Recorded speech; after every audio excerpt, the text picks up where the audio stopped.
Mais uma coisa importante, a absolutização de servir aos interesses americanos. A Europa serve aos interesses geopolíticos dos Estados Unidos, porque teme ter se tornado muito fraca ou ter perdido o poder de controlar o mundo. Então a Europa se entregou aos Estados Unidos. Os Estados Unidos são capazes de controlar o mundo. Então vamos servir aos Estados para controlar o mundo e do grande banquete dos americanos conseguir algumas migalhas da mesa. Da grande mesa de banquete americana, a Europa vai receber algumas pequenas gotas ou alguns pequenos pedaços de queda. Essa é a abordagem geral.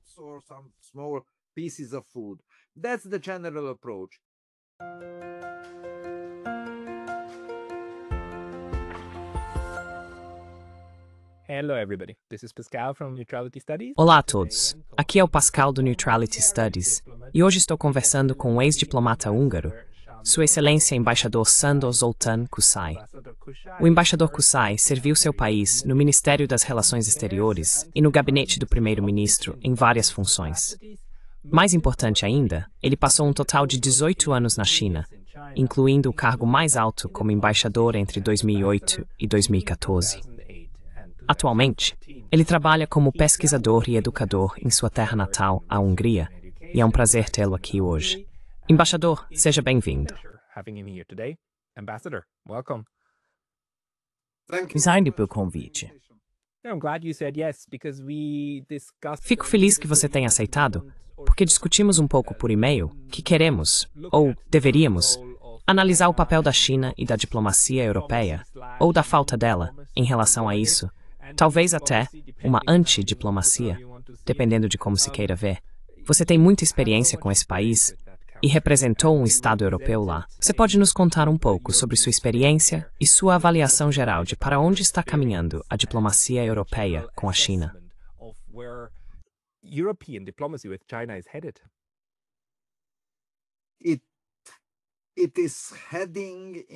Está indo na direção errada. A Europa está interpretando mal a China, mas estou convencido de que a Europa está interpretando mal a China de forma deliberada. Não é apenas um engano, é um ato deliberado. E os chineses estão ficando cada vez mais impacientes, eu diria, com a Europa. Eles esperam que a Europa possa mudar para uma direção melhor. Mas vejo nos últimos acontecimentos que os chineses estão gradualmente perdendo a paciência. Eles estão cheios de angústia e desgosto. O que eles veem da Europa são todas as tentativas de enganar a China ou de tirar proveito de certos fatores econômicos e políticos.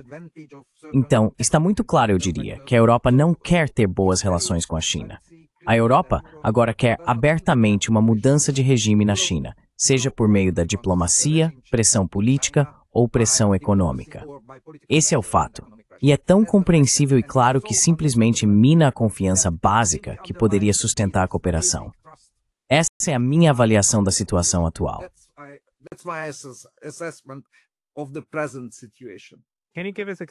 Você pode nos dar exemplos disso?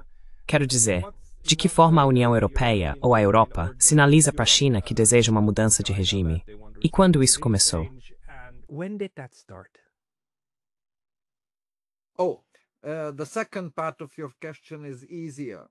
A segunda parte da sua pergunta é mais fácil.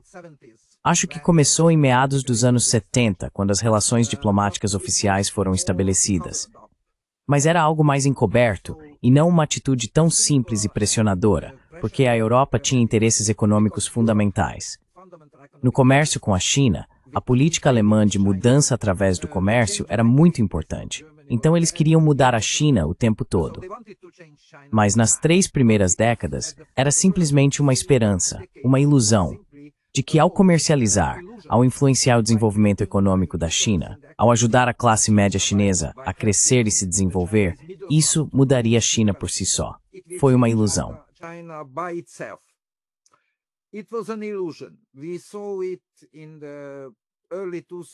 Vimos isso no início dos anos 2000, e depois de 2011, ficou muito claro que era uma ilusão. Mas por outro lado, os chineses sempre tiveram outra ilusão. Os chineses tinham a ilusão de que a Europa poderia se tornar um polo simples ou único, separado, individual na economia global e na política global. Os europeus tinham a ilusão de que a autonomia estratégica da Europa, que mais tarde foi formulada pelo presidente Macron, era uma realidade ou pelo menos uma possibilidade. Acho que hoje em dia está muito claro que isso é impossível. Então, o que vemos agora é uma desilusão mútua, tanto da Europa quanto da China. E as consequências são realmente muito ruins, principalmente para os países europeus menores, como a Hungria.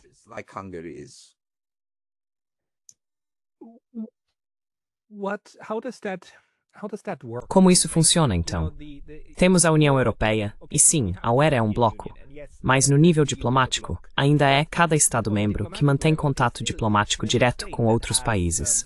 Sim, existe uma política externa e de segurança comum, mas os Estados-membros da UE estão nessa zona intermediária, e a diplomacia ainda acontece, pelo menos no papel, em nível nacional.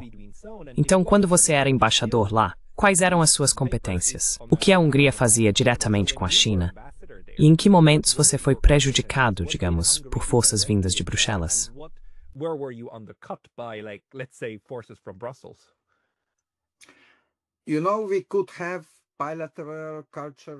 Sabe, poderíamos ter atividades bilaterais culturais e de investimento. Você poderia representar seu país, seu governo. Eu fiz isso por 6 anos, começando com um governo socialista e terminando com o atual governo de centro-direita. Então eu era um diplomata profissional. Trabalhei com qualquer governo que o povo pudesse ter eleito na Hungria por mais de 30 anos. Então eu sei como funciona. Minha tarefa básica, que aliás é a tarefa básica da diplomacia, em princípio, de acordo com a Convenção de Viena, era ajudar a desenvolver o comércio bilateral e as relações bilaterais, para realizar o interesse nacional do seu país por meio da cooperação. Basicamente, foi para isso que toda a Convenção de Viena sobre relações diplomáticas foi originalmente estabelecida.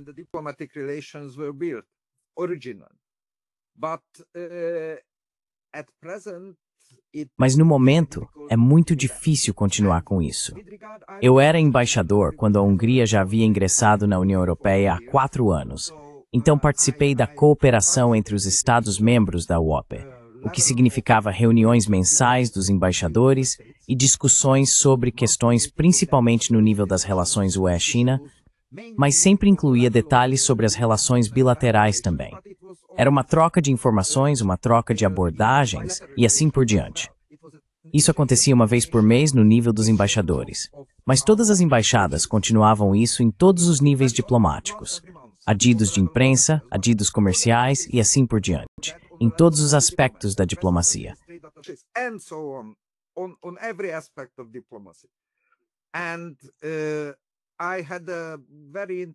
E tive uma experiência muito interessante quando comecei meu trabalho como embaixador lá.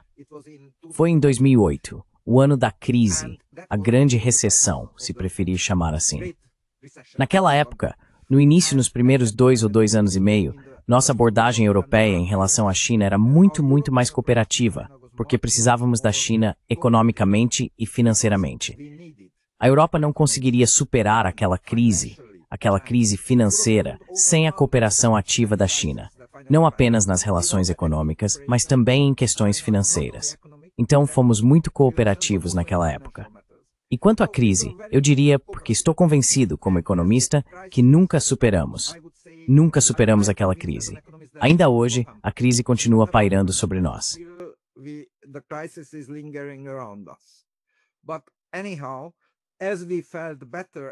Mas de qualquer forma, à medida que nos sentíamos melhor, economicamente, financeiramente e assim por diante, a União começou a pressionar a China para avançar em questões mais políticas, eu diria, mais ideológicas, e isso começou a azedar o relacionamento. E foi muito difícil para um embaixador. Claro, os governos húngaros, todos eles liderados por diferentes partidos, sempre foram a favor da cooperação, de expandir o investimento, o comércio e a cooperação humanitária, educação e assim por diante. Tínhamos interesse nisso, porque a Hungria é um país periférico da União Europeia. Estamos economicamente, socialmente, culturalmente, em todos os aspectos.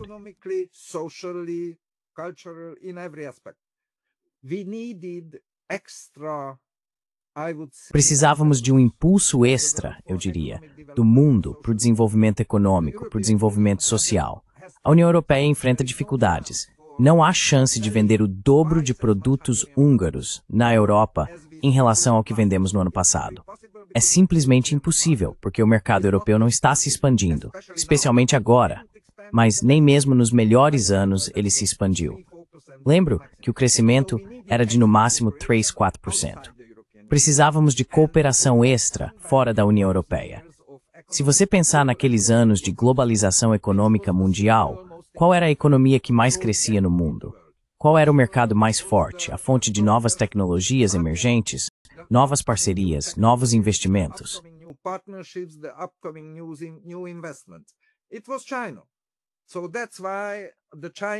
Foi a China. Por isso, a chamada política de abertura para a China da Hungria começou em 2003 e se tornou muito impressionante depois de 2010, com a formação do governo atual pela primeira vez, porque era simplesmente um interesse econômico muito claro e compreensível. E isso nos motivou. Então eu tive que equilibrar as pressões europeias e os interesses nacionais. Isso envolveu investimentos como o da Huawei, como as fábricas de baterias. Agora trata-se das fábricas de carros elétricos, e assim por diante. Por outro lado, eu tive que lidar com as questões junto à União Europeia nos bastidores, convencendo meus colegas de que não é perigoso quando qualquer empresa chinesa investe na Hungria. Às vezes, não foi fácil.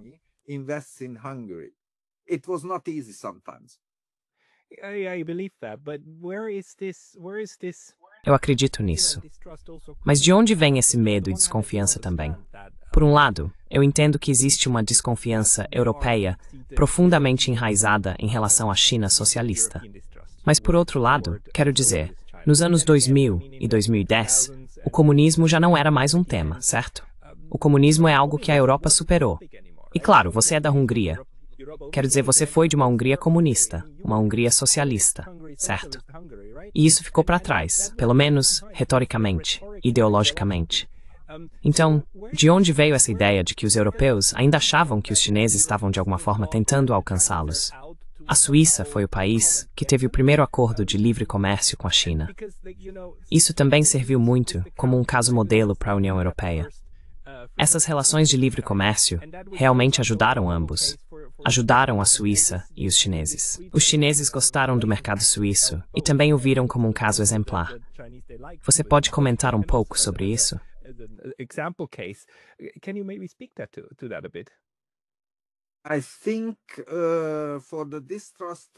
Acho que a desconfiança do lado europeu é uma teimosia ideológica profundamente enraizada, eu diria.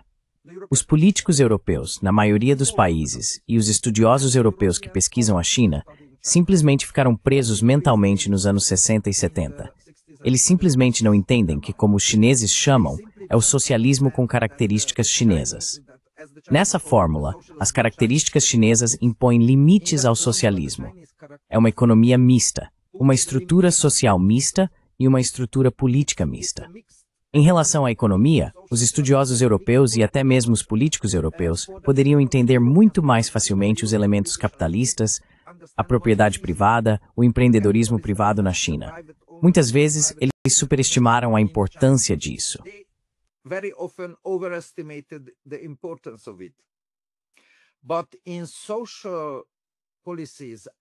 Mas nas políticas sociais, e especialmente na esfera política, eles não conseguiam entender a reestruturação do Partido Comunista Chinês, que originalmente era um partido comunista clássico, baseado no leninismo e assim por diante, estrutura organizacional, políticas e tudo mais. Mas hoje em dia é um partido diferente. Isso não significa que seja um partido liberal, não. Ainda é, eu diria, um partido ateu, com um propósito muito forte de impulsionar o renascimento do Estado chinês tecnologicamente, economicamente e assim por diante. E está disposto a usar todos os meios possíveis, incluindo o capitalismo, para alcançar esse objetivo, para atingir essa meta. E eles estão fazendo isso. Portanto, o Partido Comunista Chinês é uma entidade muito mais estruturada do que a maioria dos analistas europeus pensa. E como você sabe, isso é comum em todas as questões de política externa.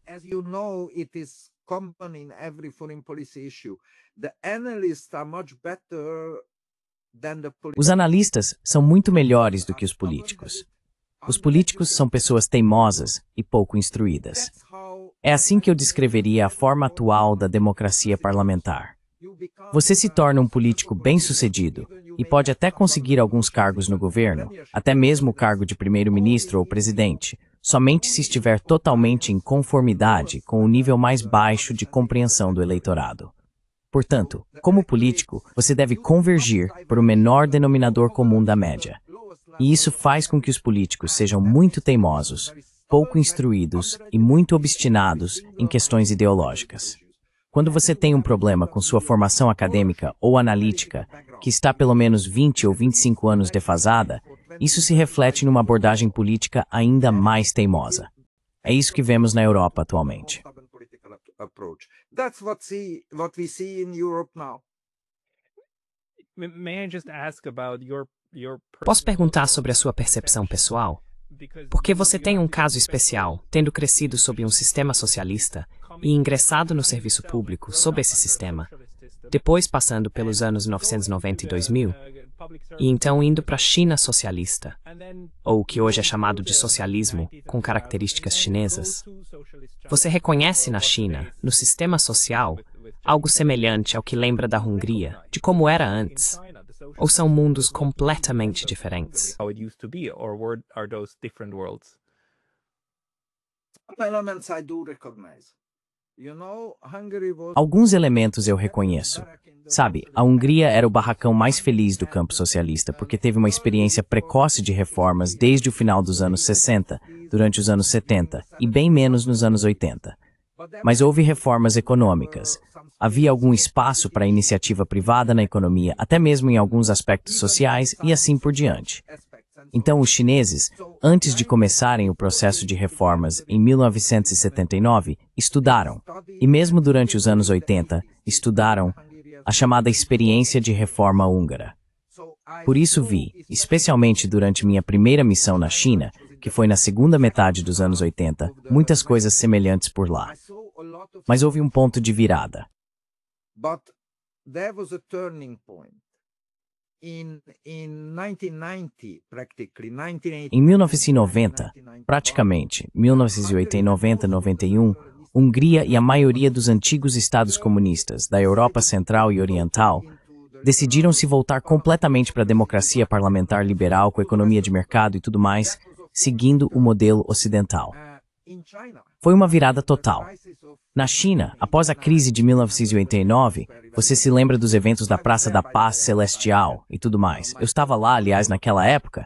Tive minha primeira experiência de conflito político na prática como diplomata lá. A China seguiu um caminho diferente. A China não abandonou a reforma, mas entendeu, a partir da experiência da Europa Oriental e da União Soviética, que se adotasse o modelo ocidental, o partido perderia o poder mais cedo ou mais tarde. the party will lose power sooner or later. And that was the switch, I think. So the Chinese E esse foi o ponto de virada, eu acho. Então o Partido Comunista Chinês decidiu manter o poder, mas continuou com as reformas. Então o Partido Comunista Chinês começou a se reformar. Foi em meados dos anos 1990 que todos passaram a ser permitidos no partido, incluindo empresários privados, até mesmo as pessoas mais ricas.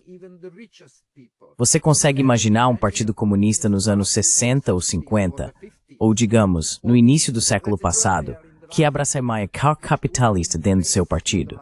Era impossível. Isso estabilizou o Partido Comunista.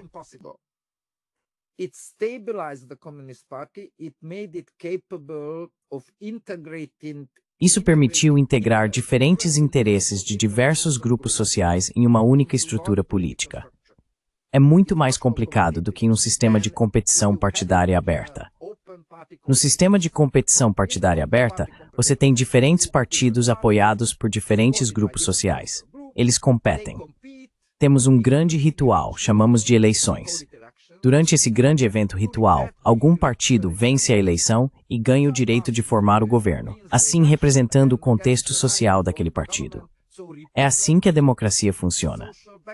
Na China, muitas coisas semelhantes acontecem, mas elas acontecem dentro do partido. Many similar things happen, but they happen within the party.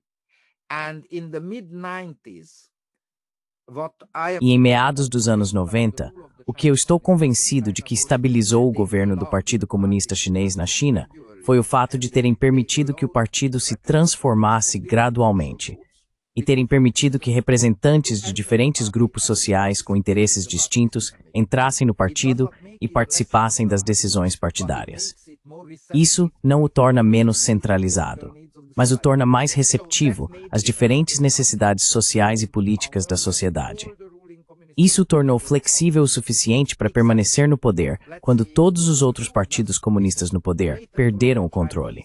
Exceto, digamos, alguns poucos, que mais tarde seguiram o princípio básico chinês, essa reforma estrutural política do partido. O Vietnã, por exemplo, e em alguns aspectos diferentes, Laos e Camboja, então nos países chineses. E isso está acontecendo agora em Cuba também.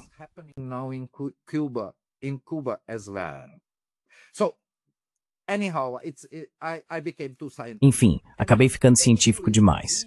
De qualquer forma, a questão é que nós na Europa não aceitamos toda essa situação. Achamos que o Partido Comunista Chinês ainda é o mesmo Partido Comunista que era liderado por Mao Zedong. Por isso, todos os analistas, quero dizer, a maioria, há algumas pessoas inteligentes, mas a maioria dos analistas de China na Europa acham que Xi Jinping é uma reencarnação de Mao Zedong.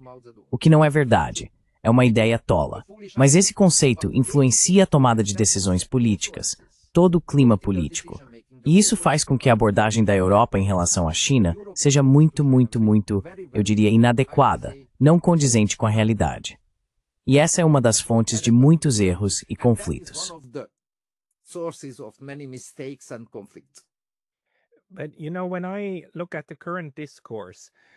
Mas sabe, quando olho para o discurso atual, os europeus não reclamam da China ser comunista ou socialista. Eles não reclamam tanto de um modelo social diferente. Eles reclamam do bullying chinês, de a China ser uma abusadora dos direitos humanos, de a China ser agressiva com os outros.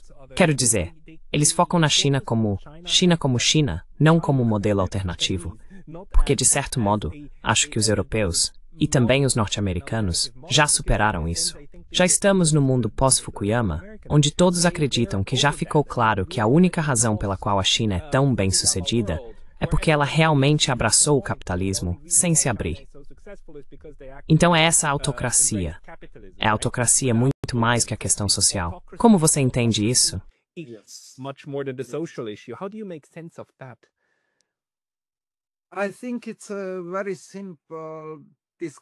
Acho que é um disfarce muito simples. Eu não diria que é uma simples propaganda, porque estou convencido de que todos esses colegas europeus realmente acreditam que estão certos. Mas o problema é que sempre que você critica a China por sua política econômica centralizada, por subsídios governamentais centralizados, por empresas que produzem tecnologias inovadoras, que desenvolvem tecnologias inovadoras e assim por diante, ou seja, quando a China intervém no simples mecanismo de mercado, então começamos a reclamar. Mas essa abordagem é uma parte inseparável do sistema político e social chinês. Todo o Estado chinês é baseado nessas políticas. Então, quando atacamos essas políticas, atacamos a essência delas. E sabemos disso.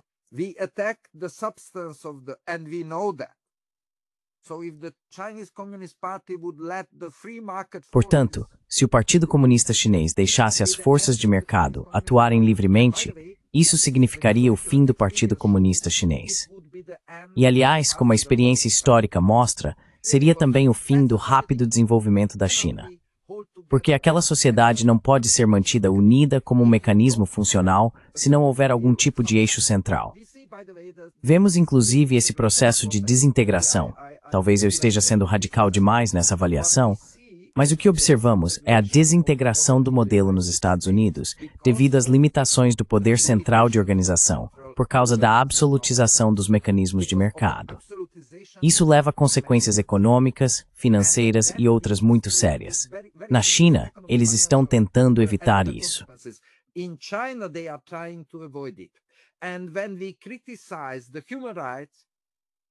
Quando criticamos os direitos humanos, estamos criticando um dos elementos da substância.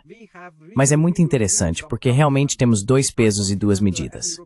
Não me lembro de nenhum acadêmico europeu, quero dizer, acadêmico do mainstream, ou de nenhum político europeu criticando a Ucrânia por reprimir minorias étnicas.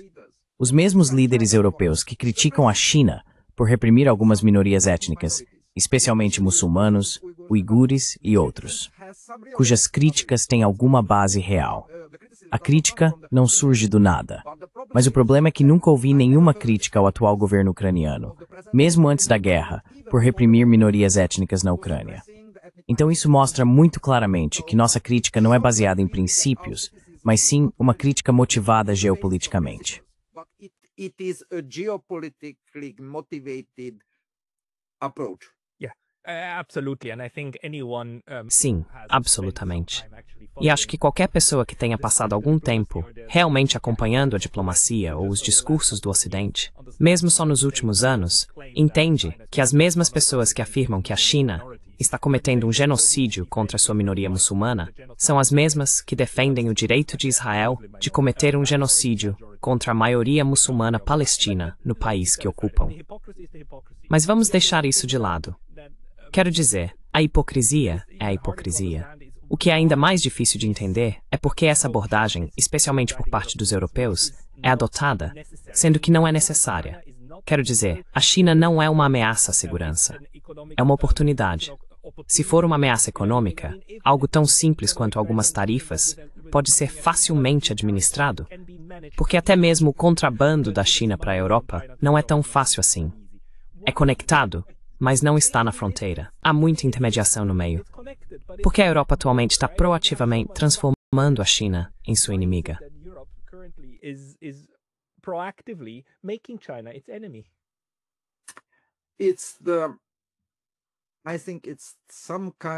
Eu acho que é uma espécie de missionismo. Temos uma missão de realmente espalhar nosso modelo pelo mundo todo, que, aliás, nós mesmos sabemos que não é o modelo mais perfeito. Temos muitos problemas com esse modelo em nossas sociedades, em nossas economias e por aí vai. Mas antes de tudo, a Europa, especialmente esta comissão, quero dizer, a comissão liderada por Ursula von der Leyen. Antes de Ursula von der Leyen, era uma comissão muito mais tática e diplomática. E Gary Town de Royalmente ideológico de valor e de mentinho, que suas políticas.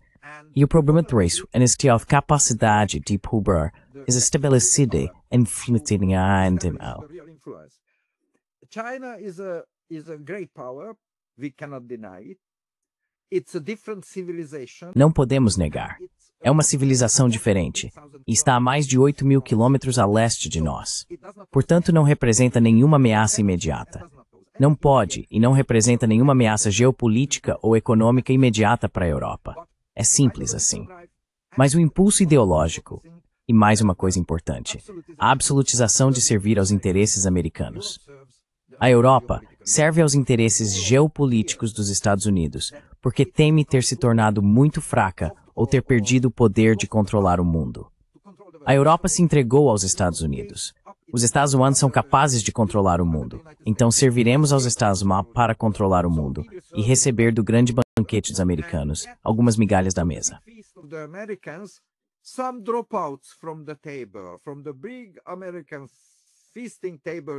Da grande mesa de banquete americana, a Europa vai receber algumas pequenas gotas ou alguns pequenos pedaços de comida. Essa é a abordagem geral.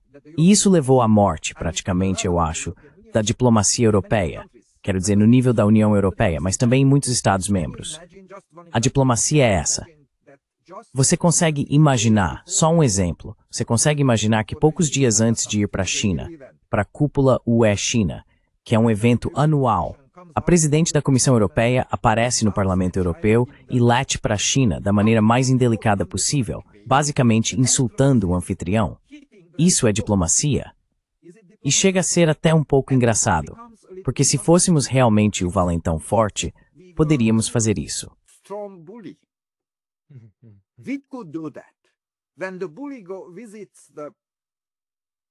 Quando o valentão visita a escola, tudo começa para os coitados com o primeiro golpe. Esse é o direito do valentão. Isso, aliás, é o que o presidente Trump faz. Mas quando isso é feito por alguém fraco, desorganizado, à frente de uma estrutura trêmula como a Ursula, Madame Ursula, é terrível. Ela disse, acho que 10 ou 15 frases realmente muito duras, críticas, ameaças à China e à liderança chinesa. Depois ela voa para lá e o que ela espera? Aliás, isso é diplomacia.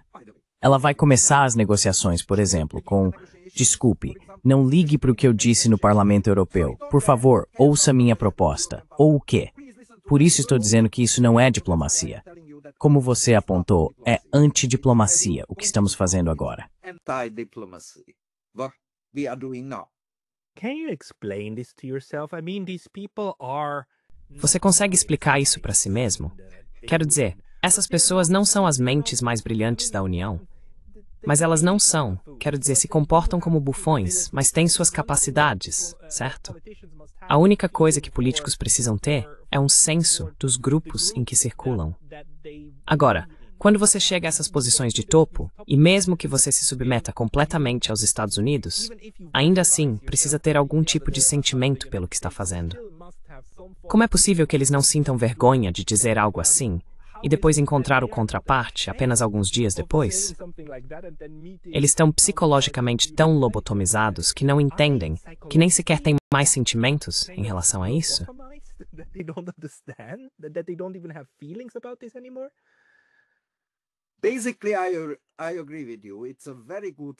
Basicamente, eu concordo com você.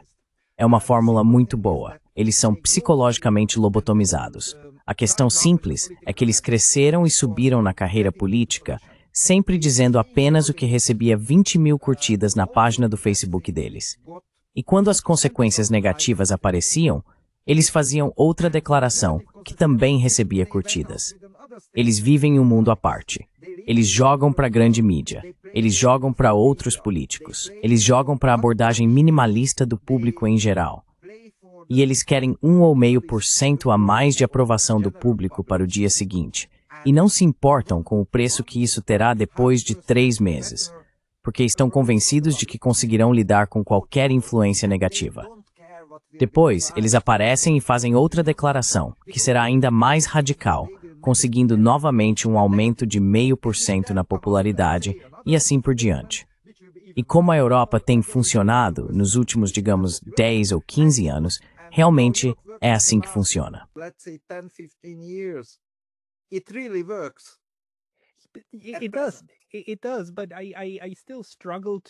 Funciona, mas ainda tenho dificuldade em entender o que isso faz com o sistema. Talvez possamos pegar o exemplo da Kaja Kallas, a ministra das Relações Exteriores. Bem, a alta representante para os assuntos externos, a principal diplomata da UE, a principal antidiplomata. O fascinante é que ela chegou onde está dizendo que é da Estônia, uma pequena ex-república soviética, que foi oprimida pela União Soviética, sendo ela mesma filha de um funcionário comunista. E claro, tendo nascido como cidadã soviética, certo? E ainda por cima, beneficiária do Partido Comunista da Estônia. E mesmo assim, ela consegue se apresentar como uma corajosa anticomunista e como alguém que enfrenta a China socialista. Quero dizer, por que isso funciona?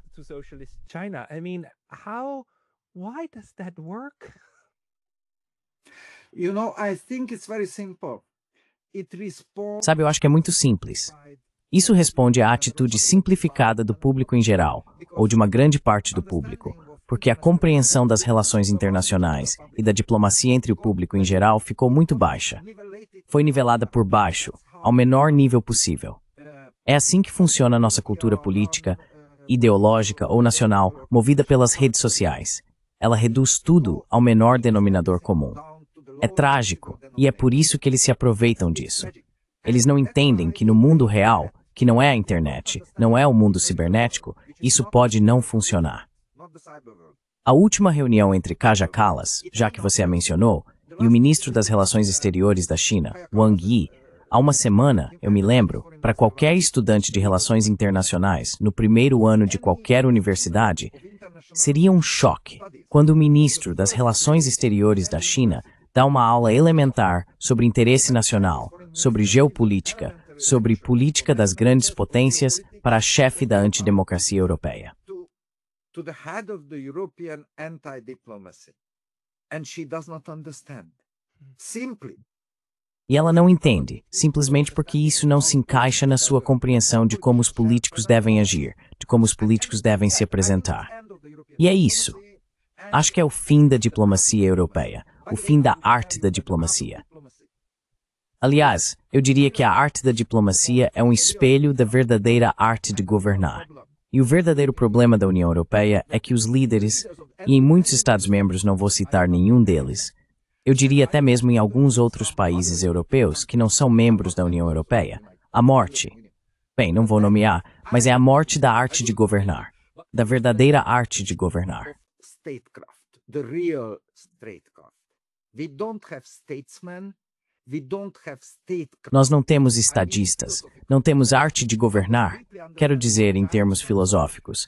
Compreender profundamente ou tentar compreender o interesse nacional, o gerenciamento das diferentes relações dentro da sociedade, da economia, da cultura, aquela abordagem refinada ou eu diria sofisticada da sociedade e da política. Não temos isso. E à medida que isso morre muito rápido, quero dizer, a arte de governar, a arte de administrar governos, estados, uniões e assim por diante. À medida que está desaparecendo, a diplomacia, a profissão tradicional, morre junto, porque a diplomacia é um dos aspectos da arte de governar.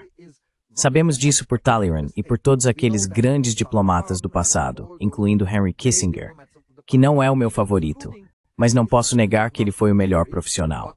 I cannot deny that he was the best professional. Yeah, he was good at what he did. He unfortunately Sim, ele era bom no que fazia. Infelizmente, usou isso para coisas que custaram a vida de muitas pessoas. Mas se aceitarmos essa análise e estivermos vivendo em um mundo caquistocrático, a Europa com uma diplomacia caquistocrática, o que também faz sentido, certo? Se você tem líderes estúpidos, os líderes estúpidos naturalmente tentariam promover um tipo de gente de nível muito baixo, sabe? Pessoas que só fazem qualquer coisa, tipo... E sem visão estratégica, porque tudo que você faz é olhar o Facebook e coisas assim para ver como isso repercute. Você faz política de bolha e diplomacia de bolha. Politics and echo chamber diplomacy. Now, this is the demise of what Agora, isso é o fim do que seria uma boa diplomacia. Mas, como você comunicaria isso? Ou como nós, enquanto pessoas que realmente falam em plataformas sociais, deveríamos comunicar isso aos chineses, aos russos, aos sul-asiáticos, aos africanos, que ainda têm uma compreensão adequada de diplomacia e de tudo aquilo que já perdemos, para dizer a eles, olha, talvez a gente volte, quero dizer, em 20, 30, 40 anos, mas ainda vai piorar, mas em algum momento vai melhorar. Como devemos lidar com esse perigo, nossa própria total incapacidade?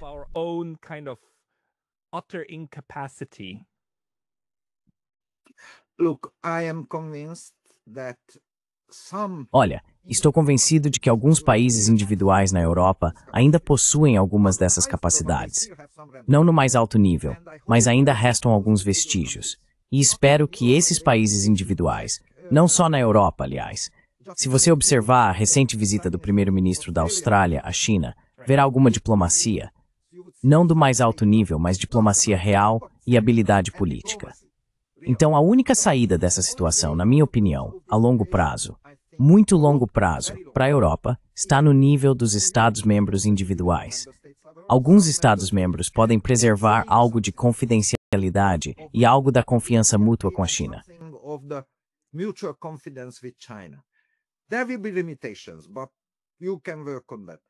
Haverá limitações, mas você pode trabalhar nisso. E até que a União Europeia seja reformada, fundamentalmente, estruturalmente, ou passe por seu fim, o que também é uma possibilidade, até lá, no nível da União Europeia, no nível da integração europeia, esse problema não é solucionável. Ele não será resolvido. Teremos mais uma fonte de confronto, de incompreensão, de má gestão em nossas relações com a China, com a Rússia, com a Índia, com todos os outros que fazem parte do sistema do Sul global ou leste global. Se o exagerar.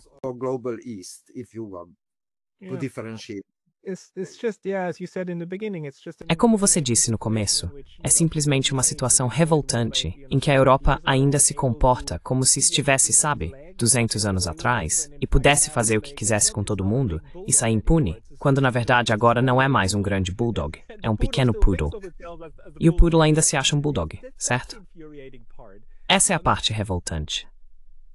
Uma pergunta sobre o seu atual primeiro-ministro e Viktor Orbán, porque apesar de todas as críticas que tenho a ele, uma das coisas que ele realmente fez, na minha opinião, de maneira muito diplomática, foi tentar retomar a diplomacia com a Rússia. Cerca de um ano atrás, ele estava viajando e tentando iniciar algum tipo de negociação. Ele foi muito criticado dentro da UE, dentro da OTAN, mas fez isso. Qual é a sua avaliação desses líderes individuais? E agora, quero dizer, ele é do seu país, sim, mas além disso.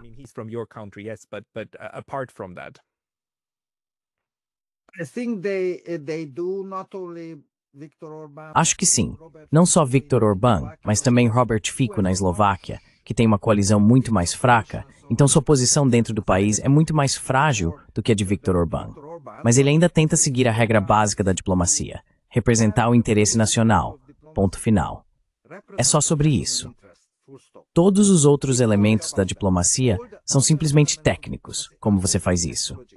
Então, acho que eles são uma espécie de esperança de que a Europa não pode cair no abismo total para o qual estamos caminhando.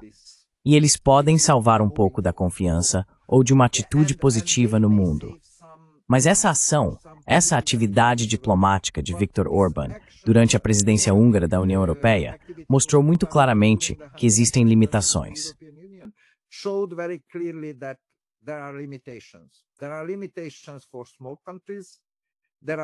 Existem limitações para países pequenos.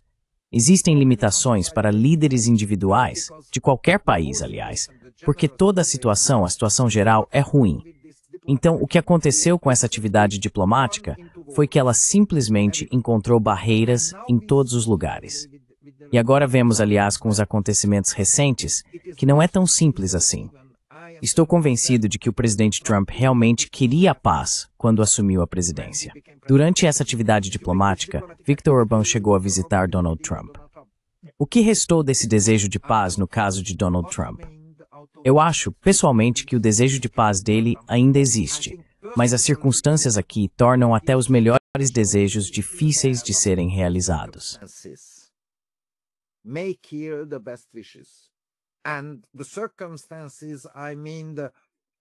Por circunstâncias, quero dizer, a situação política interna dos Estados Unidos, a pressão dos europeus e assim por diante.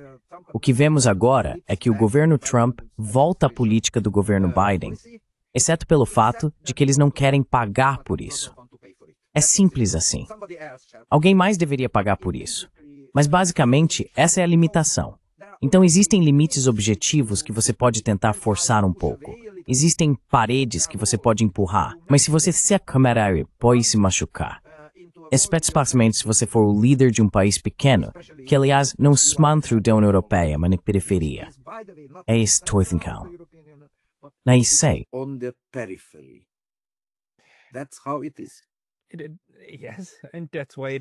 Sim, e é por isso que é tão incrivelmente perigoso fazer isso, porque a Europa vai sofrer. Os países individuais, os estados individuais, e especialmente os cidadãos individuais vão e já estão sofrendo. Graças a Deus, existem pessoas corajosas.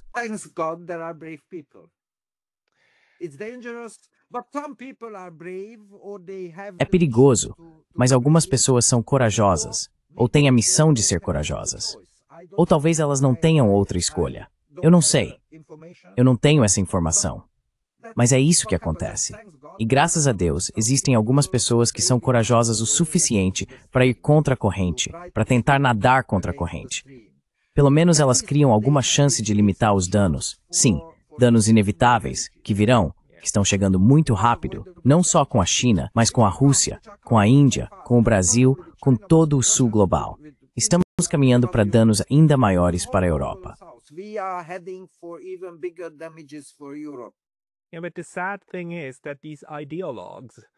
Sim, mas o triste é que esses ideólogos que fazem essas coisas prejudiciais, como correr contra paredes, bater a cabeça na parede, eles vão culpar seus ferimentos na parede. Eles fazem isso o tempo todo e não aprendem. A capacidade não está lá. Então a pergunta é, você acha que haverá diplomacia novamente com a China e com a Rússia?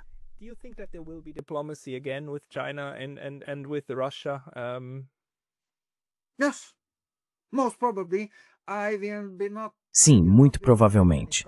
Eu não estarei vivo quando isso voltar. Tenho 65 anos, então não pretendo viver até os 100 como Kissinger, ou muito provavelmente não viverei. Mas no devido tempo isso vai voltar. Tem que voltar. Não há outra escolha. Qual será o preço que pagaremos por esse período? Pode durar 10 anos, 15 anos, 20 anos, 30 anos, só Deus sabe. O preço será enorme, mas teremos que pagá-lo. Quero dizer o preço político, o preço diplomático, e assim por diante. Sou um pouco pessimista, ou como diz a piada, sou um otimista bem informado. I am a very informed optimist. Switch off your devices, everybody. Desliguem seus aparelhos, pessoal. O mundo é mais suportável se não assistirmos ao desastre. De qualquer forma, precisamos conversar novamente, embaixador Kusai, e talvez incluir mais alguns diplomatas europeus que conseguem enxergar através dessa névoa. Mas as pessoas querem ler mais de você. Onde elas devem procurar? People want to read more from you. Where should they go?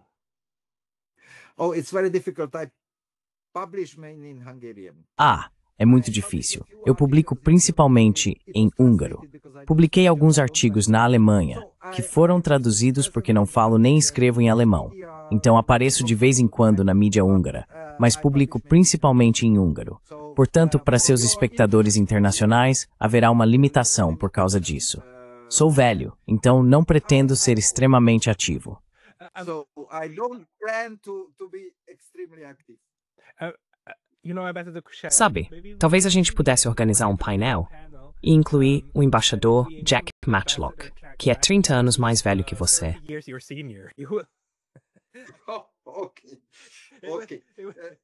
Ok, eu entendo. Você deve entender que sou um otimista bem informado, então vou participar com muita alegria. Mas quanto à longevidade, tenho limitações. Tudo bem, mas aguentamos o quanto pudermos. Embaixador Cizé Kusai, muito obrigado pelo seu tempo hoje. Thank you for the E por tour, Anis. Bye.